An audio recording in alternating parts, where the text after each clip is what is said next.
cherries are going to be plucked tonight. Two first-timers, two debuts. This is our first. Put your hands together and make him feel warmly welcome. It's Rahul.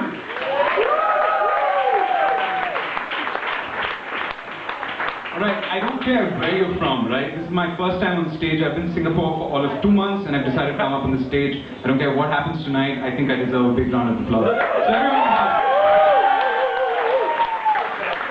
for a change, I'm not going to do racial jokes, right? I think it's been overdone. You've seen enough of Russell Peters' videos. You had the black man come up earlier. And you know what? They always do this to fuck with us Indians. They have the Indians coming on after the black man. Hey man, I ain't scared of you. I can't see you, but I can beatbox too.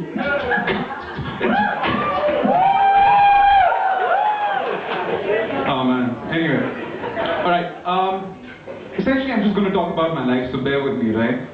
I have this really bad habit. I tend to blame everything that goes wrong in my life on my father. And I know it's very childish, but most of the times it's not unjustified. Because my father's a little weird. In fact, I'd go so far as to say he's a little fucked up. No, and don't get me wrong, I say this out of love, right? But the man puts the fun in dysfunction. And he went about ruining my love life. I mean, probably he didn't mean to do it, but it just happened. I mean, the only advice he ever gave me was that all women are crazy and that you should just accept them for who you are. I mean, isn't that offensive to you ladies, right? And I'll tell you how exactly he went about ruining my love life. The first thing he did was to destroy my confidence. So when I was growing up, all through my adolescent phase, the man used to call me Boobsy. Boobsy. You know why? Because he said I had saggy man breasts. Now I'm extremely conscious because I know you're staring at my breath, right? Oh man. I mean, most fathers are telling their sons how to pick up women or how to be cool or smart or something like that. And my dad's like, Rahul, on your way out, just pick up, you know, the push-up bra. Or don't put out on the first date. And it's not like the man has a lot of experience with picking up women. I mean, he had an arranged marriage. He picked my mom out of a lineup. He said, yes, you, the woman with curly hair and big brown eyes, we shall mate, you seem to have good genetic potential, and so on and so forth. And I mean, I can forgive him for all of that, but what really ruined me is his take on relationships and love life. So he told me I would go to hell if I did not have an arranged marriage, and he could see that, you know, that was not going to happen. So he said, fine, if you're going to be in a relationship, do it once and get it right. So as a result, the only way I know how to be in a relationship is to fall madly in love with a girl and make her the center of my life, right? And I did that. I did that with this girl for about 2 years. I was in a long-distance relationship that was hard, but I did it. And about 6 months back, she moved to London for work and I was due to come to Singapore. So we decided, I mean, you know, long distance is taking its toll, so let's take a break, right? And I'm really stupid. I'm a hopeless romantic. I'm kind of like Ted Mosby in How I Met Your Mother, if you guys have seen it. I'm a fucking idiot, really. Because at that time, I read this, you know, old cliche that said, if you love something, set it free and blah, blah, blah, and then come back here. Fuck, man. The guy who said that, I since discovered, he's a raging alcoholic. He went through 6 failed marriages and tried to kill himself twice. And he didn't even succeed. Anyway. So as a result, what's happened is, cut to the present day, it's been 6 months, and my girlfriend's been, ex-girlfriend. Ex-girlfriend's been seeing someone for 4 months now, another guy. Well, I come back home and curl up in the fetal position and watch reruns of Glee. Exactly. Sad, right? Oh, man. And so, yeah, if you love something, set it free, my ass. If you love something, you tie it in chains, hold it by leash, and then it'll fucking stay there, right? And since it's in such a great position, you might want to have some S&M with it, but... Oh, man. I mean, don't get me wrong, she's a great girl, and I'm sure her boyfriend's awesome and all of that, and I wish them the best, and I'm trying to move on, that's why I'm here. But did he have to be white? Did he have to be white, really? I mean, he's a fucking angmo. You know what that does for my confidence? You know what that does for confidence of an Indian who goes after a black man who can beatbox and make all those noises? It fucking kills your confidence, right? It totally ruins your confidence. Oh, fuck.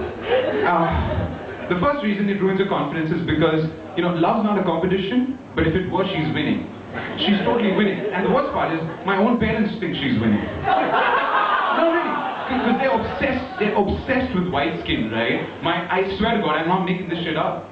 Whenever I go to a beach and I come back all tan from that trip, my mom loves me less. I can see it in her eyes. I've fallen from grace in her eyes, right? And that's just part one. Part two you is what he does for a living. He's an actuary. I know most of you don't know what that is because you're not smart enough, but an actuary for an investment bank. Right? That's got to be cool. I mean, you may be a nerd and you may be crunching numbers all the time, but you get to wear those suits and pretend to be like Michael Douglas and make all that money, which is finally what women want. But sorry, I didn't mean that, but whatever. You know who I work for? I work for DHL. We move boxes. We move boxes from point A to point B. How the fuck is that going to get me late? Really?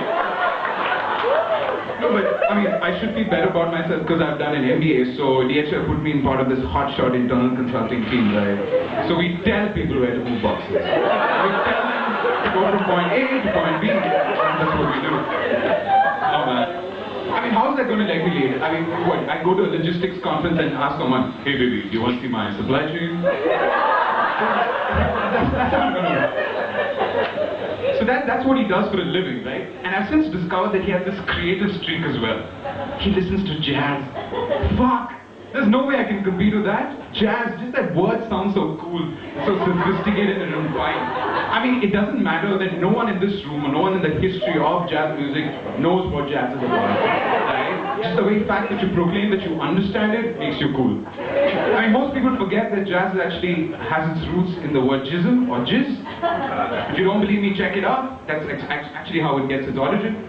But it's since come to mean like free flow and improv and all of that. So, you know, if you proclaim to love jazz, then you must really be gifted and smart. So jazz defines this guy. How cool, fuck, jazz. You know what defines me like jazz defines him? Can you guess it? Star Wars. Star Wars defines me like jazz defines this guy. I mean, come on. How is that going to help me with my insecurities, right? I mean, the geek may inherit the earth, but the geek's not going to fucking get laid. In fact, my obsession with Star Wars is so extreme that I always wanted to call my firstborn son Luke. Just so that when he's born, I could be like, Luke, I am your father. So I'll wrap it up quickly.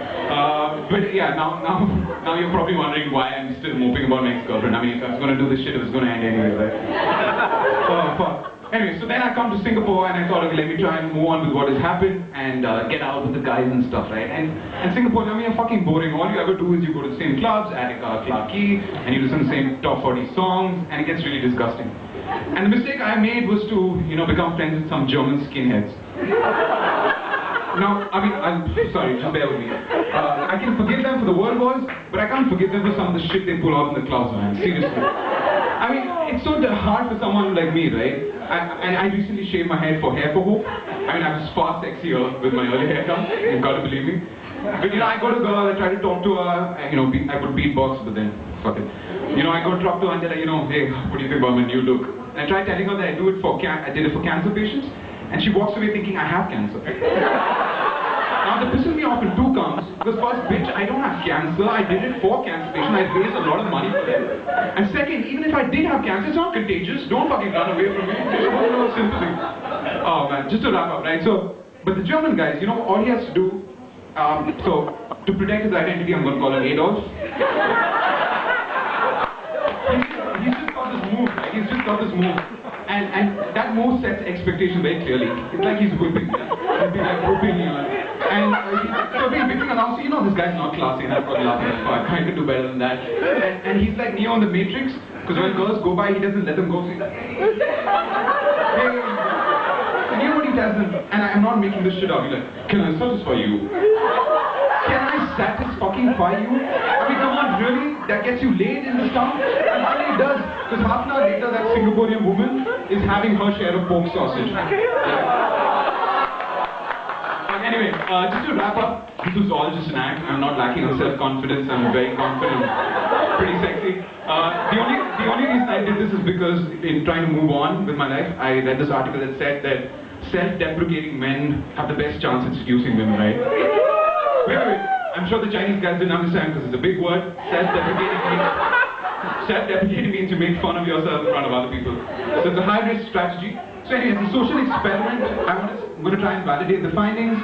So I'm going to spell out, just call out my number. If you guys think it actually worked, give me a call. I mean, the girls, not the guys. Sorry, I don't swing both ways yet. The number is 983974441. The number is 983974441. Thank you. You've been a great audience. 441. Rahul! I'm gonna ring him at 4 o'clock in the morning and say,